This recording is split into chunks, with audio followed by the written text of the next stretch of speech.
Em 2012, Terry Lovelace estava no consultório do seu médico esperando os resultados de um raio-x. No início do dia, ele sentiu uma dor aguda na perna, perdeu o equilíbrio e caiu.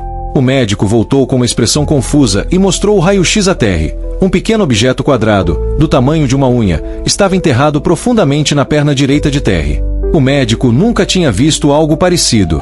Ele perguntou se Terry havia sofrido algum acidente ou feito cirurgia. Ele não tinha. Mas então, ele se lembrou. Durante 40 anos, Terry tentou esquecer a experiência aterrorizante no Devil's Den State Park. Ele nunca contou a ninguém, pois sabia que não acreditariam nele sem provas. Mas as evidências estavam ali o tempo todo. Um estranho objeto de metal embutido em sua perna, e o objeto não era feito pelo homem. Em junho de 1977, Terry e Toby eram médicos da Força Aérea estacionados na base aérea de Whitman, perto de Kansas City, Missouri. Eles tiraram 4 dias de licença para acampar. Após uma viagem de 6 horas até Devil's Den State Park, escolheram um lugar isolado numa área restrita para acampar, beber cerveja e olhar as estrelas. Por volta das 21 horas, enquanto comiam e faziam piadas perto da fogueira, Toby de repente pediu silêncio e disse: "Você ouviu isso?" Terry respondeu: "Eu não ouço nada." Toby então disse: "Exatamente." De repente, tudo ficou em silêncio, sem grilos, sem pássaros, sem vento. Parecia que o tempo havia parado e a floresta estava prendendo a respiração. Toby notou 3 luzes fracas no céu, que estavam aumentando de intensidade e voavam em formação. Então, as luzes giraram em torno de um eixo e começaram a acelerar, bloqueando campos inteiros de estrelas. Terry, rindo nervosamente, disse: "Acho que essa coisa está vindo em nossa direção." Ele estava certo, pois as luzes pertenciam a uma nave em formato triangular que pairava sobre eles. Mas, de alguma forma, eles não estavam com medo.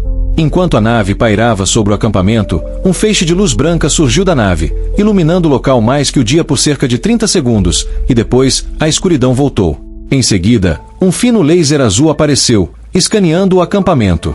Depois de alguns minutos, Toby disse: "O show acabou", e os 2 homens voltaram para a tenda para dormir. Surpreendentemente, eles adormeceram logo após esse evento. No entanto, Terry acordou sem estar na tenda. Ele estava nu, deitado em um chão frio e emborrachado, com as roupas amontoadas sobre seu peito. O ar tinha um cheiro químico que queimava sua garganta, e ele sentia uma vibração baixa. Ele percebeu que estava paralisado, incapaz de mover seu corpo. Sua mente estava em pânico, mas ele só conseguia observar. Viu uma sala enorme, do tamanho de um estádio, cheia de outras pessoas paralisadas, algumas crianças, e seres pequenos e cinzentos com grandes olhos pretos. Além das pessoas paralisadas, Terry viu veículos flutuando na sala, que eram pequenos como carrinhos de golfe. Esses veículos carregavam crianças para diferentes áreas. Então, ele percebeu que não eram crianças, mas pequenos seres de pele cinza e olhos grandes e negros.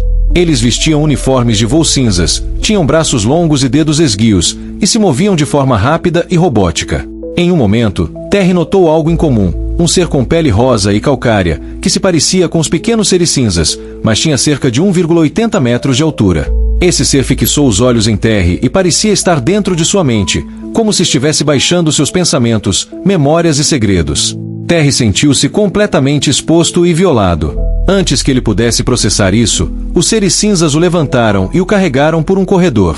À sua direita, ele viu tanques de vidro de diferentes tamanhos. A maioria estava vazia, mas alguns continham criaturas estranhas, uma mistura de familiar e alienígena. Terry viu um tanque que continha algo que parecia um filhote de cachorro recém-nascido, mas, à medida que ele passava, a criatura abriu os olhos, e Terry começou a entrar em pânico. Os seres cinzas o levaram a uma sala em formato de cúpula, totalmente branca, onde tudo era de cor branca, cinza ou aço inoxidável. Parecia uma sala de exame médico. Eles colocaram Terry em uma mesa aquecida, mas ele percebeu que o calor vinha dos corpos que estiveram ali antes dele. Em seguida, 2 novos seres entraram na sala, criaturas de 2,70 metros de altura que se pareciam com louva-a-Deus. Os seres cinzas viraram Terry de lado e os louva-a-Deus começaram a operar em sua lombar. A dor era insuportável e Terry tentou gritar, mas nenhum som saía. Um dos seres louva-a-Deus, aparentemente irritado, se inclinou e, telepaticamente, comunicou-se com Terry. "Por que você está gritando? Pare de gritar, nós não machucamos você. Você sabe que levaremos você de volta." Com um toque de suas garras, o ser louva-a-Deus fez tudo ficar preto. Momentos depois, Terry e Toby estavam deitados na grama, perto do carro. Terry não estava assustado a princípio, mas sim irritado. O mínimo que eles poderiam ter feito era colocá-los de volta na tenda. Depois de arrastarem ambos de volta para a tenda, tudo permaneceu em um silêncio incomum e aterrorizante. Mesmo querendo falar, Terry estava exausto demais para tentar. Terry acordou com flashes cegantes de luz que atravessavam a tenda e machucavam seus olhos. Ele percebeu que todo o seu corpo doía, e Toby, espiando pela aba da tenda, murmurava algo sobre luzes verdes piscando. O relógio de Terry havia parado à meia-noite, mas o relógio da tenda marcava 3 horas da manhã. Ele tentou pegar a lanterna, mas Toby o deteve e sussurrou para ele ficar quieto. Terry notou que Toby estava chorando. Em seguida, ouviram passos e sons de movimentação ao redor do acampamento. Eles ficaram imóveis, esperando pelo silêncio antes de se atreverem a olhar para fora. Do lado de fora, viram uma enorme nave pairando sobre a clareira, tão grande quanto um edifício de escritórios. A nave era grande, com pequenas janelas pelas quais figuras se moviam dentro. Abaixo da nave, Terry viu uma dúzia de crianças andando pelo local. Mas Toby sussurrou, ainda chorando, não são crianças, não são humanos. Eles nos pegaram, nos machucaram.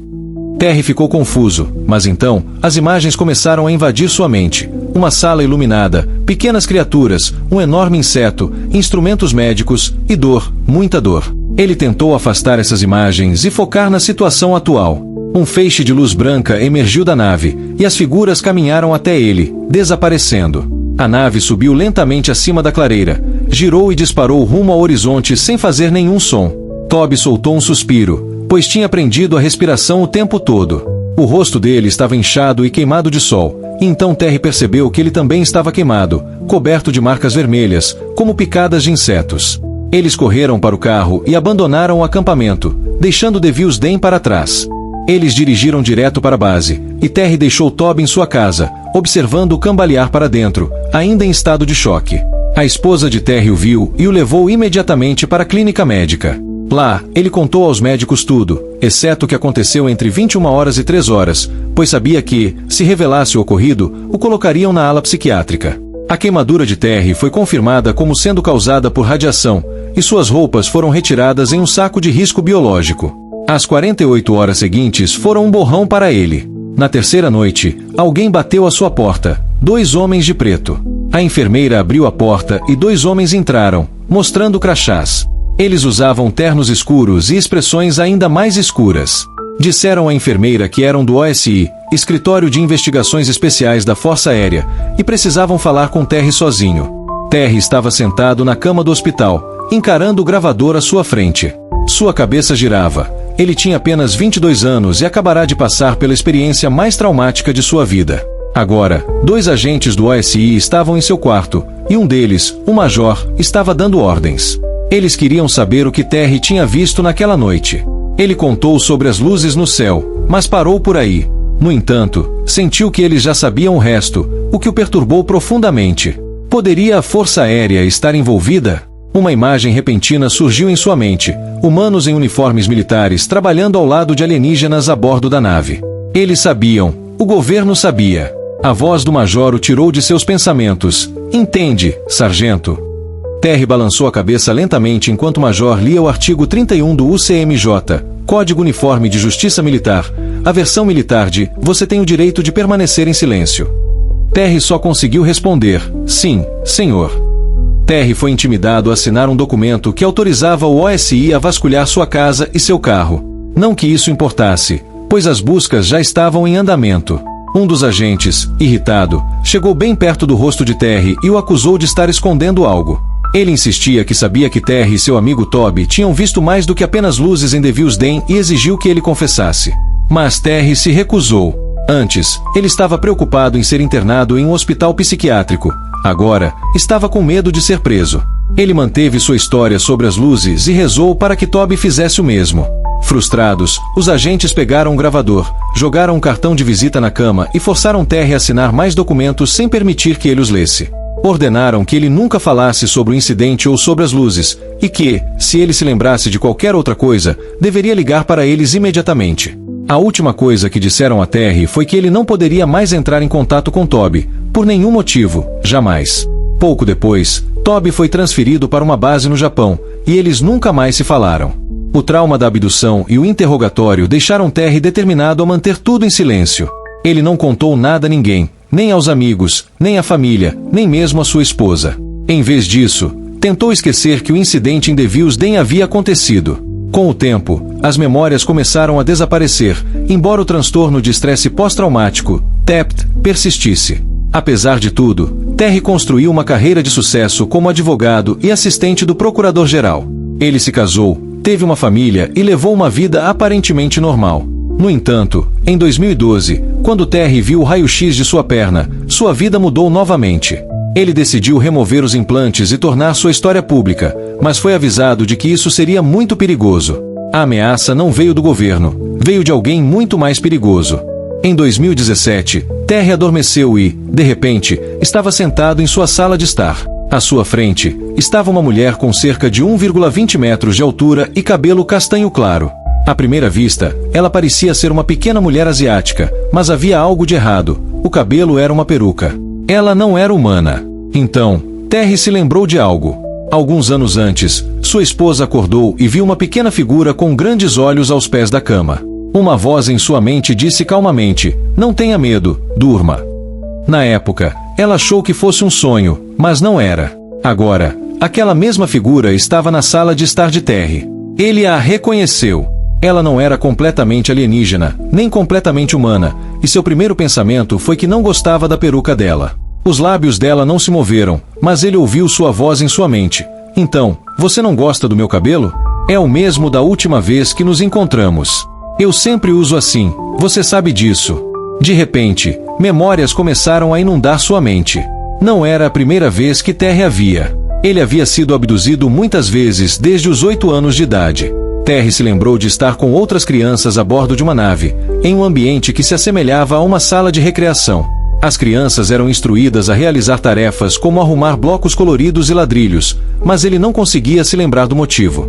Em outras vezes, eram dadas pequenas esferas ou cubos, e as crianças eram incentivadas a movê-los com a mente, testando suas habilidades psíquicas. Durante todos esses testes e jogos, essa mulher estava presente, observando. As crianças nem sempre eram tratadas de maneira gentil. Elas também passavam por procedimentos médicos dolorosos, e assim como Terry em Devil's Den, eram paralisadas enquanto pequenos seres cinzas realizavam várias tarefas ao redor da nave. Toda vez que Terry era abduzido, essa mulher estava lá, e parecia ser sua função manter as crianças calmas durante os exames. Estranhamente, Terry sentia uma certa afeição por ela. Então, a mulher falou: "Sim, Terry, sou eu. Não, você não será levado esta noite. Não haverá mais exames, eu prometo." Ela o ajudou a organizar suas memórias. Terry viu que estava em uma nave espacial no lado oculto da Lua. Ele viu uma vasta cidade, onde humanos viviam e trabalhavam. Eles estavam minerando algo. A mulher confirmou: "Sim, existem muitos seres humanos vivendo e trabalhando na sua Lua. Eles estão lá há gerações e nunca estiveram na Terra. Eles estão lá para coletar e processar as rochas. É um trabalho muito importante." Mas a mulher não estava ali para relembrar. Ela veio para avisá-lo. As revelações públicas de Terry e seu próximo livro alarmaram seus anfitriões, como ela o chamava. Eles trabalhavam em conjunto com o governo dos Estados Unidos e estavam preocupados. Terry queria revelar a verdade, e a mulher ouviu isso em sua mente. "Você viu coisas que são importantes tanto para o seu governo quanto para meus anfitriões. Você não está ciente da importância delas, então não pode determinar quais memórias devem ser mantidas em segredo. Seu governo não permitirá que você fale sobre o que viu." A mulher disse que haveria consequências se ele não parasse de falar. Terry perguntou sobre os implantes, mas ela ignorou a pergunta, pois não estava lá para educá-lo, e sim para alertá-lo. Os dispositivos têm muitos propósitos. A preocupação de todos é que, uma vez revelados, eles apoiarão suas alegações. Seu governo não permitirá isso. Eu não posso remover suas memórias sem causar um grande dano, e eu não farei isso. Mas os dispositivos em sua perna, esses serão removidos.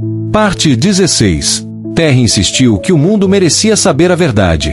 A mulher respondeu: "Seu governo não permitirá. Primeiro, tentarão desacreditá-lo. Depois, ameaçarão você. E, se você continuar falando, seu governo vai matá-lo." Essas palavras finais ecoaram, e de repente era o amanhecer, e a mulher havia desaparecido. Terry fez um novo raio-x em sua perna e descobriu que os implantes haviam desaparecido, restando apenas 2 fios minúsculos onde os dispositivos haviam estado. Os implantes em forma de pétala e o microchip se foram, sem deixar incisões ou cicatrizes. Durante 40 anos, Terry carregou sem saber a prova de sua abdução, e quando estava prestes a compartilhar essa verdade, as evidências simplesmente desapareceram. Muitas pessoas encontraram estranhos implantes em seus corpos, desencadeando memórias muito desagradáveis. Portanto, pense 2 vezes antes de fazer um raio-x. Abduções alienígenas não deixam cicatrizes no corpo, mas deixam cicatrizes na mente. A maioria dos abduzidos não tem consciência de suas experiências, e se você perguntar a Terry Lovelace, ele diria que eles são sortudos. Outra história de abdução, a abdução de Betty e Barney Hill. Em uma noite de setembro de 1961, o casal Betty e Barney Hill estava voltando de uma viagem ao Canadá para sua casa em Portsmouth, New Hampshire, nos Estados Unidos. Eles estavam dirigindo por uma estrada isolada quando avistaram uma luz estranha no céu, que parecia estar seguindo o carro. Um encontro estranho. Inicialmente, eles pensaram que poderia ser uma estrela, um satélite ou um avião, mas a luz se movia de maneira incomum. Curiosos e inquietos, eles decidiram parar o carro para observar melhor. Betty usou binóculos para ver a luz, e percebeu que o objeto parecia ser uma grande nave em forma de disco com janelas, e que havia figuras humanoides visíveis através dessas janelas. A essa altura, Barney também começou a observar o objeto e notou que ele estava se movendo em sua direção. Ele ficou com medo, achando que a nave estava tentando capturá-los, então correu de volta para o carro e pediu para Betty entrar. Em pânico, o casal começou a dirigir rapidamente, tentando fugir da luz que o seguia. Inicialmente, eles pensaram que poderia ser uma estrela, um satélite ou um avião, mas a luz se movia de maneira incomum. Curiosos e inquietos, eles decidiram parar o carro para observar melhor. Betty usou binóculos para ver a luz, e percebeu que o objeto parecia ser uma grande nave em forma de disco com janelas, e que havia figuras humanoides visíveis através dessas janelas. A essa altura, Barney também começou a observar o objeto e notou que ele estava se movendo em sua direção. Ele ficou com medo, achando que a nave estava tentando capturá-los, então correu de volta para o carro e pediu para Betty entrar. Em pânico, o casal começou a dirigir rapidamente, tentando fugir da luz que o seguia. Depois de um curto período de condução frenética, eles ouviram um zumbido alto e estranho, seguido de uma sensação de dormência. De repente, eles acordaram a muitos quilômetros de onde estavam antes, sem nenhuma memória clara do que havia acontecido. Quando chegaram em casa, perceberam que haviam perdido cerca de 2 horas do tempo, e ambos estavam estranhamente desorientados. Nos dias seguintes, Betty começou a ter pesadelos recorrentes com seres de pele cinza, cabeças grandes e olhos negros, que a levavam para uma sala de exames. Preocupada, ela relatou seus sonhos a Barney, que, embora cético, começou a experimentar uma sensação inexplicável de ansiedade e terror sempre que passavam por locais que lembravam o incidente. Com o tempo, os Hills decidiram procurar ajuda de especialistas e foram encaminhados ao Dr. Benjamin Simon, um psiquiatra especializado em hipnose regressiva. Em sessões separadas, Betty e Barney foram hipnotizados para tentar recuperar as memórias daquele período de tempo perdido. As sessões revelaram um relato assustadoramente semelhante de ambos. Betty e Barney descreveram que foram parados por um grupo de seres baixos, de pele cinza e olhos grandes, que os levaram para dentro da nave. Os seres se comunicavam telepaticamente e realizaram uma série de exames físicos em ambos. Betty disse que foi mostrada uma espécie de mapa estelar por um dos seres, que indicava de onde eles vinham. Um dos aspectos mais intrigantes da história é o mapa estelar que Betty descreveu sob hipnose. Ela desenhou o mapa com detalhes, mostrando linhas conectando diferentes estrelas, que o alienígena teria identificado como rotas comerciais ou de exploração. Anos depois, a professora de astronomia Marjorie Fish analisou o mapa de Betty e sugeriu que as estrelas correspondiam ao sistema estelar de Zeta Reticuli, algo que a princípio parecia impossível, mas foi considerado uma coincidência impressionante. Depois do ocorrido, Betty e Barney Hill foram sujeitos a várias entrevistas, exames e investigações. Embora houvesse ceticismo e explicações alternativas, como alucinações, hipnose sugestionável ou sonhos compartilhados, muitos acreditam que o casal realmente vivenciou algo extraordinário naquela noite. O caso dos Hills se tornou a primeira abdução alienígena amplamente divulgada nos Estados Unidos e influenciou a cultura popular em relação a encontros com extraterrestres.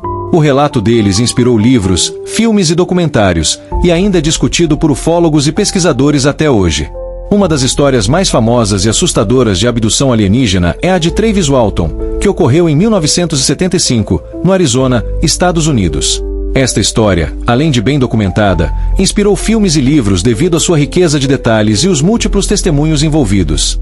O caso de Travis Walton, o encontro na floresta. O incidente.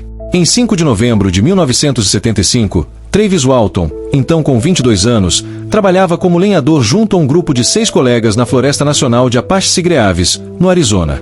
O grupo estava voltando para casa após um longo dia de trabalho quando avistaram uma luz brilhante no céu. No início, pensaram que era o pôr do sol refletindo em algo, mas à medida que se aproximavam, perceberam que se tratava de algo incomum. Ao se aproximarem da luz, que parecia pairar entre as árvores, o grupo de lenhadores viu uma grande nave metálica em forma de disco, brilhando intensamente com um tom dourado e azul. Ela estava parada a poucos metros do solo, emitindo um zumbido e uma luz que iluminava toda a área ao redor. Travis, curioso e talvez movido pela adrenalina, saiu do caminhão em que estavam e se aproximou da nave, apesar dos gritos de seus amigos para que ele voltasse. De repente, uma forte rajada de luz azul foi emitida pela nave, atingindo Travis e jogando-o violentamente para trás. Ele caiu no chão, aparentemente inerte. Assustados e em pânico, seus colegas aceleraram e fugiram, deixando Travis para trás. O desaparecimento. Poucos minutos depois, percebendo o que tinham feito, os colegas de Travis voltaram ao local, mas Travis não estava mais lá. A nave havia desaparecido, e não havia sinais de Travis. Desesperados, eles relataram o incidente à polícia, que iniciou uma busca imediatamente. No entanto, as autoridades não acreditaram na história e começaram a suspeitar que os lenhadores tinham envolvimento em um crime, acreditando que Travis poderia ter sido assassinado. Durante 5 dias, uma intensa busca foi realizada na floresta, utilizando equipes de resgate, cães farejadores e até helicópteros, mas nenhuma evidência foi encontrada. Os companheiros de Travis passaram por testes de polígrafo e, exceto por um deles, todos foram considerados sinceros em suas declarações. No entanto, a ausência de Travis levantava dúvidas sobre a veracidade da história. O retorno de Travis. 5 dias após o incidente, em 10 de novembro de 1975, Travis Walton foi encontrado em uma estação de gasolina a cerca de 40 quilômetros do local onde havia desaparecido. Ele estava confuso, desidratado, visivelmente abalado e vestia as mesmas roupas que usava no dia em que desapareceu. Travis relatou que, para ele, havia se passado apenas algumas horas desde o momento em que foi atingido pela luz. Travis foi levado ao hospital, onde os exames revelaram que ele estava desidratado e tinha pequenas marcas de agulhas nos braços, mas nenhuma lesão grave. Quando começou a se recuperar, Travis começou a relembrar fragmentos de sua experiência. Esses fragmentos foram posteriormente explorados em sessões de hipnose regressiva. O relato sob hipnose. Durante as sessões de hipnose, Travis Walton revelou uma história perturbadora. Ele se lembrou de ter acordado em uma sala circular, cercado por seres baixos de pele cinza e grandes olhos escuros. Os seres não usavam roupas visíveis, mas tinham uma aparência humanoide e não se comunicavam de forma verbal. Travis entrou em pânico e tentou lutar, mas estava fraco demais. Ele descreveu a sala como iluminada por uma luz suave e uniforme, sem sombras visíveis. Ele se lembrava de ser levado por esses seres a outra sala, onde foi colocado em uma mesa metálica. Travis relatou que os seres realizaram exames em seu corpo, utilizando instrumentos estranhos e inexplicáveis. Em um ponto, ele descreveu que sentiu uma forte pressão em sua cabeça, como se algo estivesse sondando sua mente. Em um momento de desespero, Travis conseguiu se levantar e correr pelo corredor, encontrando outra porta que dava para uma sala com mais seres. No entanto, ele notou que esses novos seres eram diferentes. Eram altos, de aparência quase humana, com cabelos loiros e olhos claros. Eles usavam uniformes azuis e pareciam ser uma espécie de supervisores dos pequenos seres cinzentos. Apesar de sua aparência mais amigável, eles também não se comunicaram verbalmente com Travis, mas apenas gesticularam para que ele o seguisse. A despedida. Travis foi levado por esses seres humanos até outra sala, onde uma espécie de capacete foi colocado em sua cabeça. Ele se sentiu sonolento e, quando acordou, estava caído na estrada, olhando para cima, onde pôde ver brevemente a nave desaparecer no céu noturno. Ele se levantou e caminhou até a estação de gasolina mais próxima, onde conseguiu pedir ajuda. As investigações e as dúvidas. O caso de Travis Walton se tornou um dos relatos de abdução mais polêmicos da história. Enquanto Travis e seus colegas foram amplamente criticados e acusados de inventar a história, todos os envolvidos passaram por testes de polígrafo que confirmaram sua sinceridade. No entanto, a imprensa e os céticos sugeriram que poderia ter sido um elaborado embuste ou alucinação coletiva, embora nenhuma prova concreta tenha sido encontrada para apoiar essas alegações. Ao longo dos anos, Travis manteve sua história consistente, e o caso foi investigado por ufólogos, psiquiatras e cientistas, tornando-se um marco na ufologia mundial. Em 1993, o caso inspirou o filme Fogo no Céu, Fire in the Sky, que dramatizou os eventos e trouxe ainda mais atenção para o relato de Travis Walton. Consequências e reflexões. O incidente marcou profundamente a vida de Travis Walton e seus colegas. Travis publicou um livro detalhando sua experiência e, até hoje, ele continua a defender a veracidade de sua história. Alguns pesquisadores sugerem que o caso é um exemplo clássico de abdução alienígena, enquanto outros afirmam que se trata de uma farsa incrivelmente bem elaborada. No entanto, o que torna o caso de Travis Walton único é a multiplicidade de testemunhas, a duração do desaparecimento e o nível de detalhe em seu relato sob hipnose, que vai além dos relatos típicos de abdução. Outro caso famoso e amplamente investigado de abdução é o caso Pascagoula, envolvendo 2 pescadores que alegaram ter sido abduzidos em 1973 no estado do Mississippi, nos Estados Unidos. O caso Pascagoula, o encontro alienígena de Charles Hickson e Calvin Parker. O incidente na noite de 11 de outubro de 1973, Charles Hickson, de 42 anos, e Calvin Parker, de 19 anos, estavam pescando no rio Pascagoula, no Mississippi. Eles estavam aproveitando uma noite tranquila de pesca, conversando e relaxando, quando notaram uma luz azulada brilhante se aproximando de onde estavam. Inicialmente, pensaram que poderia ser um carro da polícia ou uma lancha, mas logo perceberam que a luz estava flutuando sobre o rio. Os 2 homens ficaram paralisados de medo quando viram o que estava gerando a luz, uma nave metálica em forma de ovo, que parecia estar levitando a poucos metros acima da água. A nave era diferente de qualquer coisa que eles já haviam visto, emitindo um zumbido suave e um brilho azulado. Calvin entrou em pânico, mas Charles, mais velho e mais experiente, tentou manter a calma. De repente, uma porta na nave se abriu e 3 criaturas saíram flutuando em direção a eles. As criaturas não tocavam o chão e pareciam deslizar pelo ar em direção aos 2 homens. As criaturas Charles e Calvin descreveram as criaturas como seres de aproximadamente 1,50 metros de altura, com uma pele cinzenta e enrugada. Elas não tinham olhos visíveis, mas possuíam orelhas pontiagudas e grandes mãos em forma de garra. Suas pernas eram finas e pareciam fundidas, como se estivessem vestindo uma espécie de calça sem divisões. As criaturas se aproximaram dos pescadores, e os 2 homens ficaram paralisados, incapazes de se mover ou gritar. Em seus relatos, Charles disse que sentiu como se estivesse sendo hipnotizado ou paralisado por algum tipo de campo de força invisível. As criaturas agarraram ambos e os levaram flutuando para dentro da nave.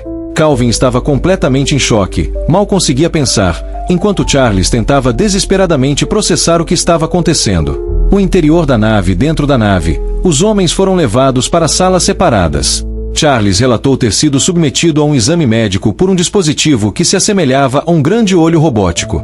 Ele descreveu o aparelho como um olho mecânico que flutuava ao redor de seu corpo, emitindo uma luz intensa enquanto o escaneava. Calvin, por outro lado, estava completamente aterrorizado. Ele relatou ter sido colocado em uma mesa metálica enquanto as criaturas inspecionavam seu corpo com aparelhos estranhos.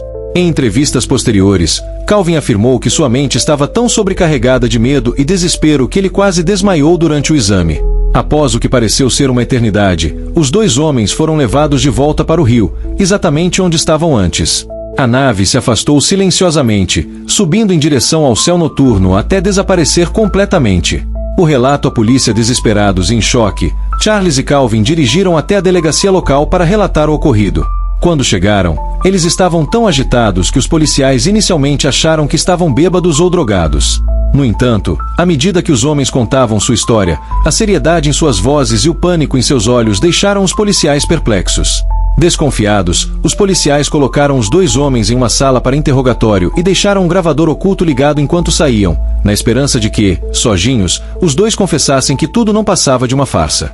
No entanto, o que foi gravado só aumentou o mistério. Na gravação, os policiais ouviram os homens discutindo o que havia acontecido, ainda claramente aterrorizados e sem perceber que estavam sendo gravados. Calvin repetia: "Eu pensei que ia morrer", enquanto Charles tentava acalmá-lo e entender o que eles tinham experimentado.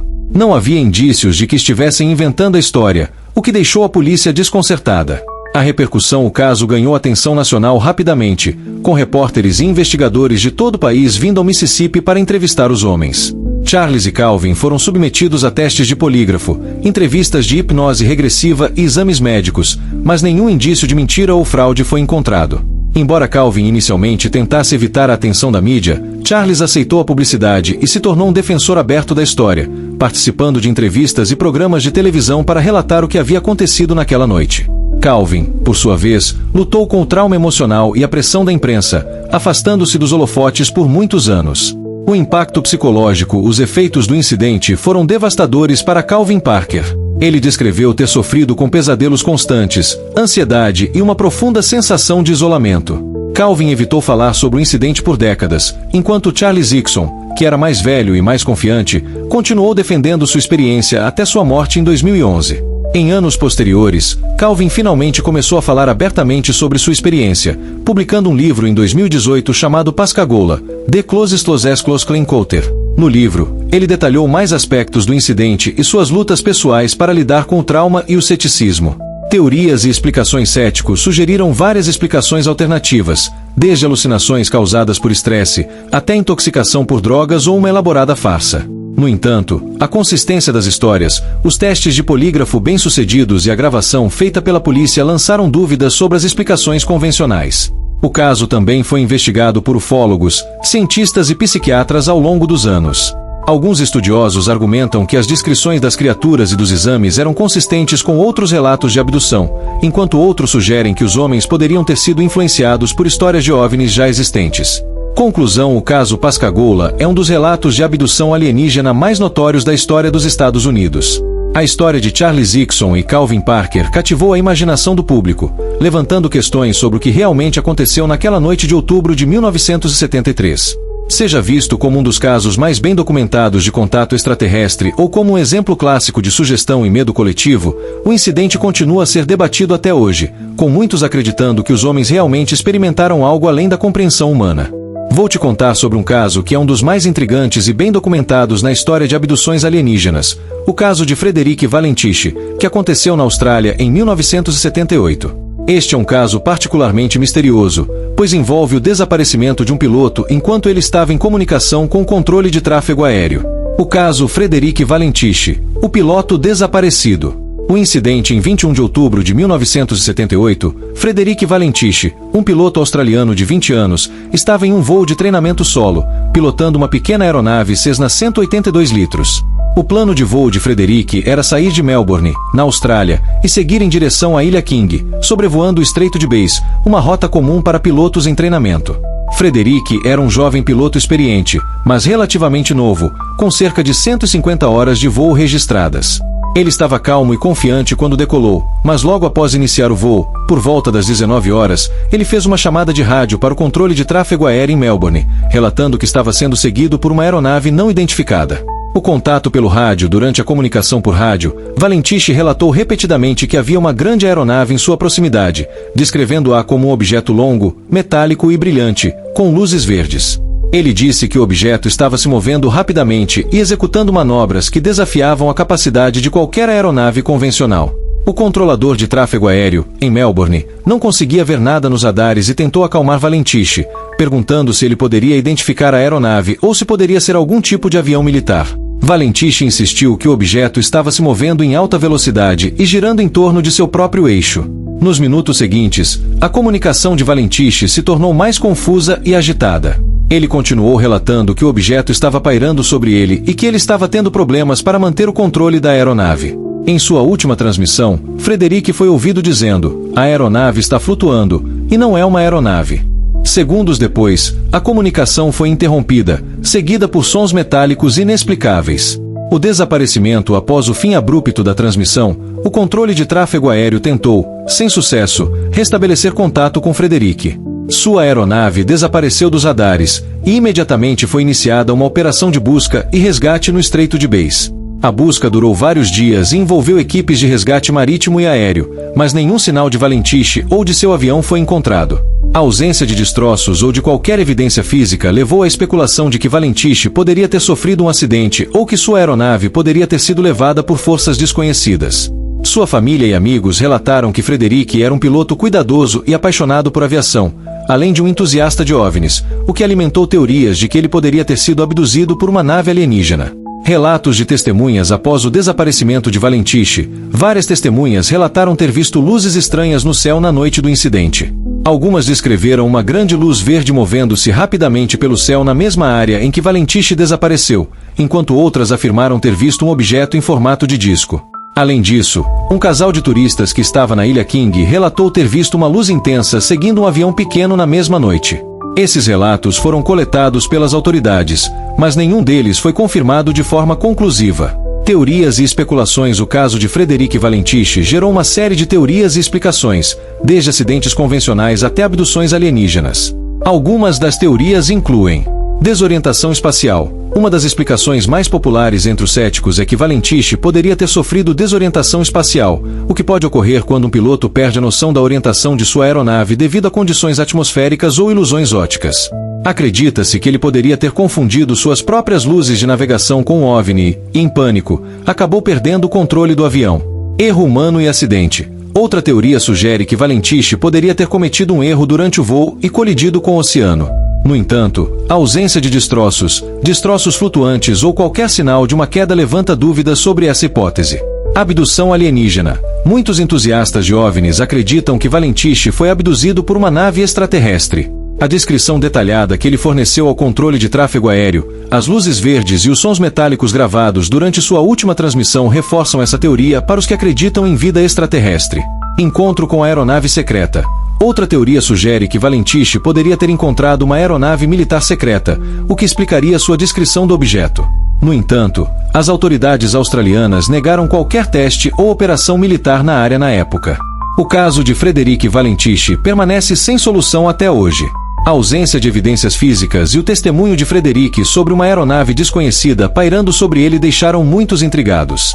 Para alguns, a história é uma prova convincente de abduções alienígenas, enquanto para outros, é um trágico mistério de um jovem piloto que talvez tenha se perdido em uma noite fatídica. Independentemente da explicação, o desaparecimento de Frederic Valentiche é um dos casos mais misteriosos e debatidos de avistamento de OVNIs e possíveis abduções alienígenas.